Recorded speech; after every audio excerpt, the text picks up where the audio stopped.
Hello, and welcome to Cindy's Corner. If you have the book Splat the Cat, Good Night, Sleep Tight, go get it so that you can follow along. And for my AR readers, you know this is a level 2 book, so my first, second, and third graders, some of my kindergartners might even can do this one. All right, Splat the Cat is our title page. Good night, sleep tight. We like our Splat the Cat, don't we? Yeah. And it's based on this best-selling books by Rob Scotton. Cover and art, the illustrator, is by Rob Scotton. Splat was happy. It was almost night. He was getting ready to camp under the moonlight. Everything is just right, Splat told his mom. I have my sleeping bag, I have my flashlight. And I have a surprise, said Splat's mom. Let's go outside. Mom and Splat went into the garden. They pulled back the tent flaps. Splat peered inside the tent. 2 sets of eyes peered back. Say hello to Spike and Plank, said Splat's mom. They are camping here tonight. Splat felt his whiskers wobble with fright. Mom, whispered Splat, I don't like Spike. You might like him better if you spent some time together, said Splat's mom. You'll see. Everything will be just right. I'm hungry, said Spike. What did you bring for me to eat? I have some fish cakes, Splat said. Yum, said Spike. He gobbled them up in delight. Look, said Splat. The stars are so bright. I see at least 1,000,000. I see 71, said Plank. I see nothing, said Spike, but 2 silly cats looking at the moonlight. It's getting late, said Splat. Let's try to sleep. But Plank could not rest.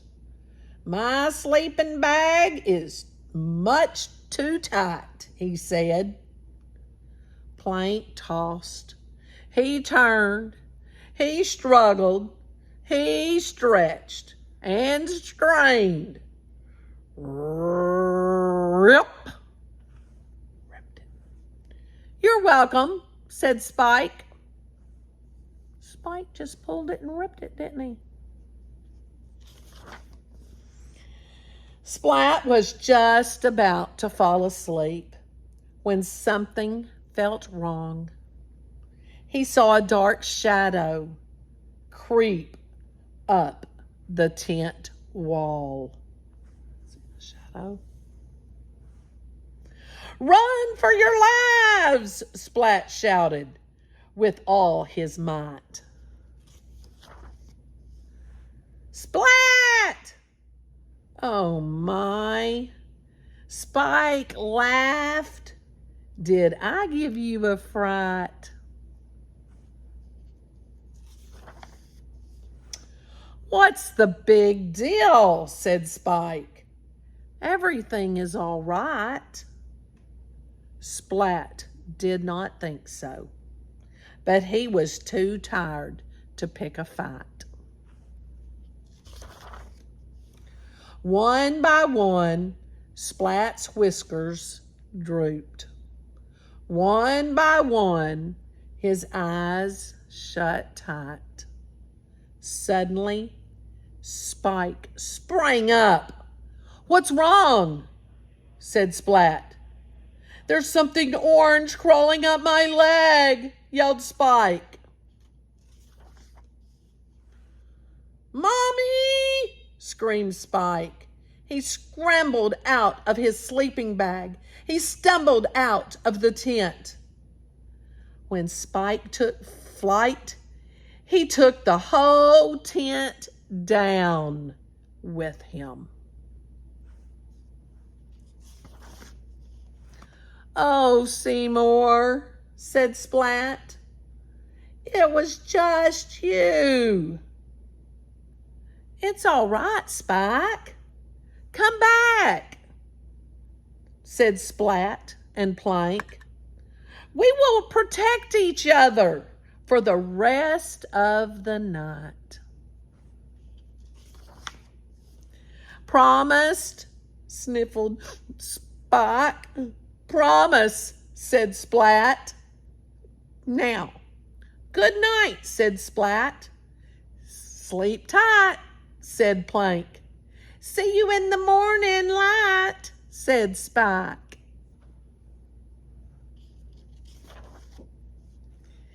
For 3 friends who camped out that night, everything turned out just right. Look at them sleeping on top of each other, aren't they? Is that how you and your friends do that? Have you had a fright when you've been in a tent? Tell us about a time that you got frightened if you were camping in a tent, or when you tried to frighten somebody else. Love to hear my stories. I got some people from Brazil. Love to hear your cat stories, Brazil. And got another one, Graylin. You're out there. Why don't you, I think it's Graylin Slack. Make sure. And I know I have one friend, Mason Martinez. You try to frighten your little sister? You better tell me about a time that you tried to scare your sister, or perhaps your mama. I can't wait to read it, Mason.